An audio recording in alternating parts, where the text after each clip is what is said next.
Tina from Milwaukee asks, what will you do to ensure that our government runs as efficiently and effectively as possible? Well, I think one of the things that we have to make sure we're doing is being wise and prudent and frugal with the resources that we have as a state. And I want to take a minute and share with you a challenge that I had here as the mayor of the city of Milwaukee. So you've got an insight on how I try to govern here as mayor and how I would try to govern as the governor of the state of Wisconsin. This year, 2010, the city of Milwaukee has been required to make a payment to our pension system. Our pension system is separate from the Wisconsin retirement system. And because of the dramatic downturn in the stock market over the last year and a half or 2 years, we had literally a $49 million payment that we had to make to our pension system.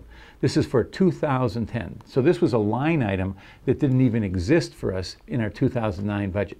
To put it another way, think if you have a business, a family business, a small business, whatever it is, and you've got a new line item that's $49 million, and this is in a budget that has a tax levy of $247 million. And so essentially 20%, over 20% of your incoming operating revenue is going to have to be dedicated to this one source. Well, I had a choice, and it's what I call a gut check choice, because my budget director came into my office and said, well, here are the numbers. You're going to have to come up with $49 million. Well, we made some very serious decisions and very difficult decisions, primarily through cutting $32 million in operating expenses for the city in order to make that $49 million payment. But what I'm happy to report is, as a result of that decision, we didn't have to borrow a penny. We did not borrow a penny for our retirement system. And now our retirement system is funded at over 100% and has no debt. Now, why is that important? That's important because I think people in the state are frustrated.